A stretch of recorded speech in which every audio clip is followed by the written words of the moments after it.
Maleficent is one of Disney's greatest animated villains of all time, so when I heard that they were turning her into an anti-hero for the live-action reimagining, I was a bit skeptical.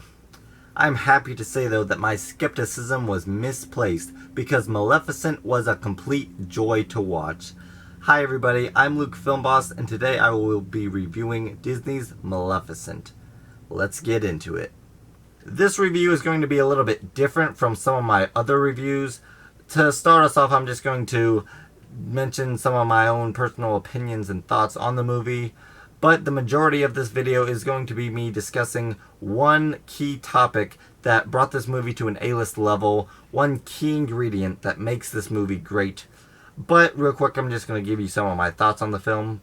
First off, I love medieval fantasy adventure films. They're just my cup of tea, and this movie is the epitome of that sentence. Also, I thought this was a perfect balance of the creature fantasy world building that we saw in the live action Alice in Wonderland, while also having the beauty and the loving side that the live action Beauty and the Beast have, and it was just the perfect combination of those two movies put into a completely original movie. I thought Maleficent was probably the most original and creative Disney reimagining out of all of them. So yeah, I was pleased with this film. On a negative note, sometimes Angelina Jolie's performance as Maleficent can fall a little bit flat. Sometimes she either feels like she's overacting or she just doesn't feel authentic. It doesn't feel real in some of the scenes, but that's very few scenes in this movie. She actually does a pretty solid job throughout most of the film. She just has a few moments where it's just not believable. All of that aside, there is one main reason that this movie works amazingly, and that one reason is that you're always rooting for Maleficent. So let's dive in to how this movie makes evil good. I mean, how it makes good evil. Yeah, that's not right. Let's just get into it. Let's start at the beginning, where this movie immediately makes you care about Maleficent. We will just call her Mal for short. So here we see her as an innocent child who spends her time healing and protecting life with a kind heart and a smile on her face. She is the picture of a rootable hero. Then this lovable, innocent girl falls in love and spends years bonding with a young boy. This relationship is what really emotionally attaches us to Mal as a character.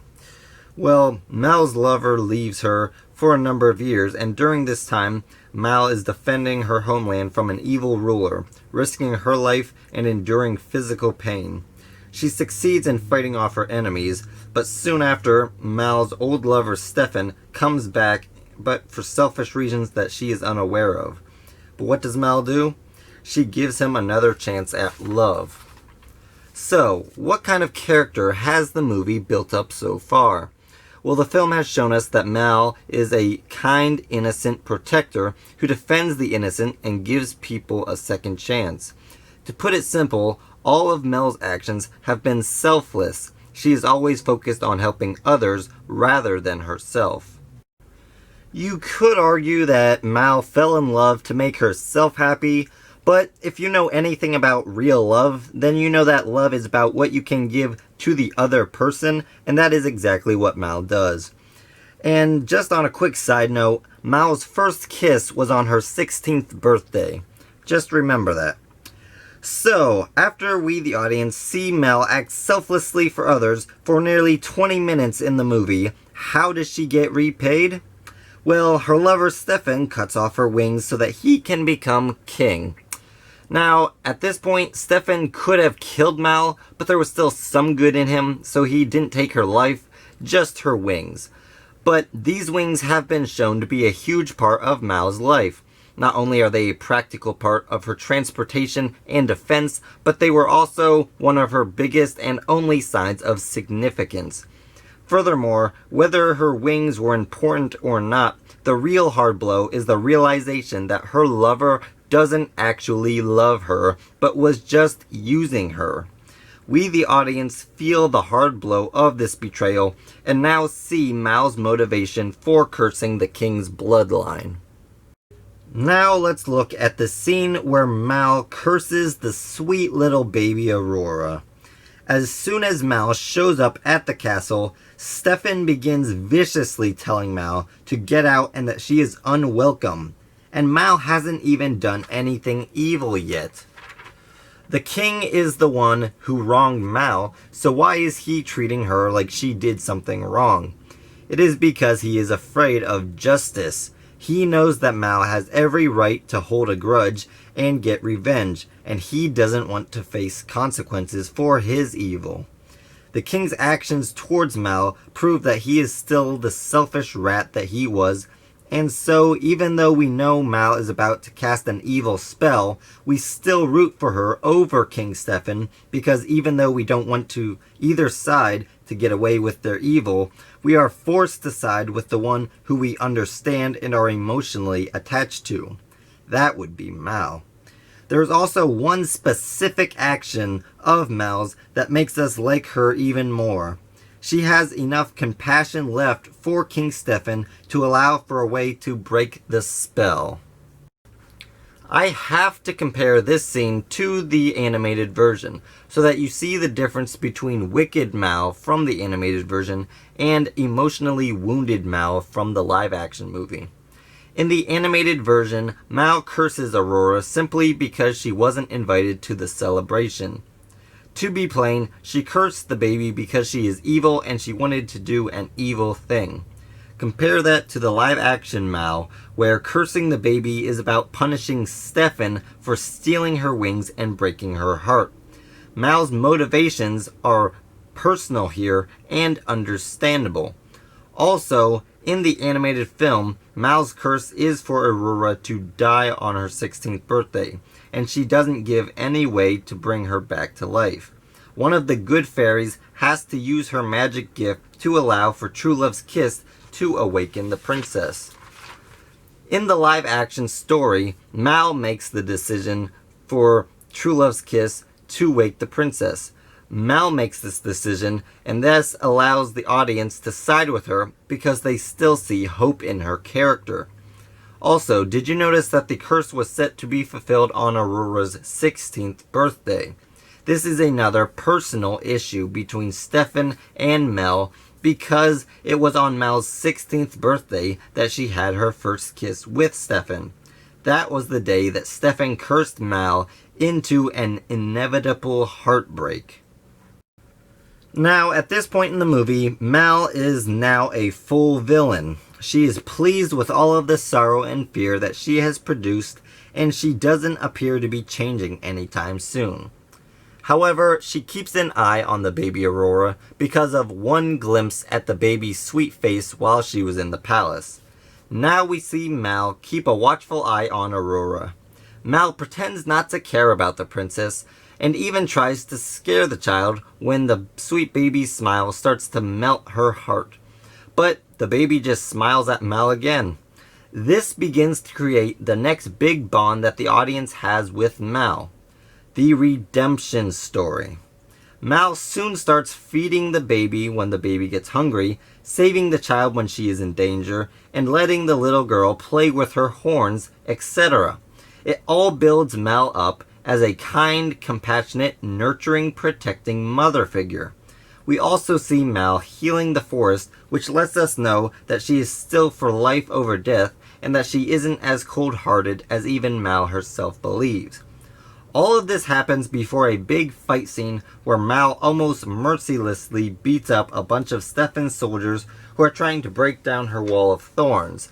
At this point, we have seen that Mal is still a loving person, and so we support her as she harms and scares off the soldiers, even though the reason they are fighting her is because she cursed the princess. That's a pretty just cause, right? But Mal is still the one we root for. Next, we see Mal create a personal bond with Aurora.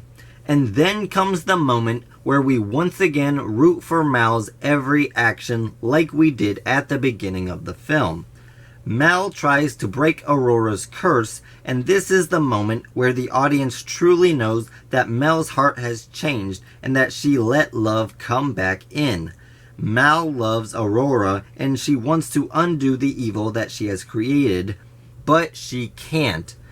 It is at this moment where Mal sees the consequences of her hateful action and repents of it. Mal truly is sorry for what she has done, and the audience fully forgives her for her mistake. The goal for Mal now is to confront her mistake.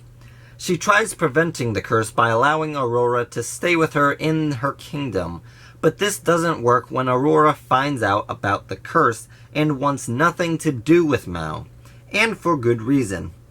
So now Mal has lost the only thing that she loves. The only thing left that really means anything to her is gone, and Aurora will fall victim to the curse.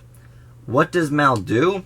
Does she sit alone and pout about her mistake?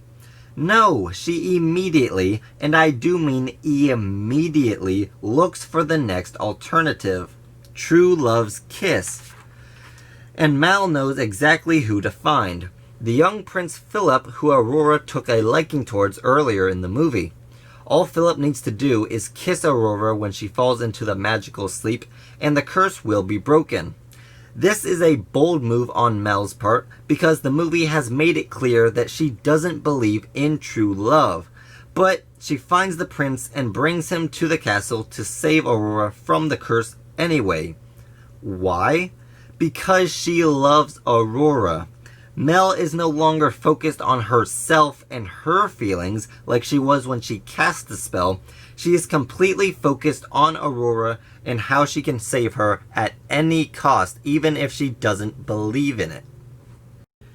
Now, as we, the audience, watch Mel ride to the palace with the prince, we are cheering for her on the inside, because just like that little innocent guardian fairy that we saw at the beginning of the movie, Mel's motivations are once again focused completely on others rather than herself. And so begins the massively emotionally satisfying finale. Mal kisses Aurora on the forehead, being the true love kiss that brings Aurora out of her sleep. Mel doesn't fight her battles alone, as Aurora is there to give her wings and set her free. Literally. And then comes the final moment of truth where Mal makes the hardest choice. Will she kill Stefan, the man who took her wings and has been trying to kill her for the last 16 years, or will she show mercy? And of course, Mal chooses mercy. Stefan then causes his own fate, and justice is served. So here's a quick summary of what I have just said. We see what the normal is for Mel at the beginning of the movie. Kind and selfless. Then we watch Mel go down a dark path, but in every scene we see Mel make a choice that shows us hope that Mel will be her old self once again. And so we root for her as she goes through small changes step by step until we finally reach our goal and see Mel return to her old selfless self once again. So there you go. That was my summary of how the movie Maleficent masterfully makes you root for a villain. I thought this was a pretty great movie. For quality, I give it an 87%. For enjoyment, I give it a 91%. And for the overall score, I give Maleficent an 89%. Thanks everybody for watching. Please like, comment, and subscribe, and hit the notification bell to help you be on the lookout for more videos from Luke Film Boss.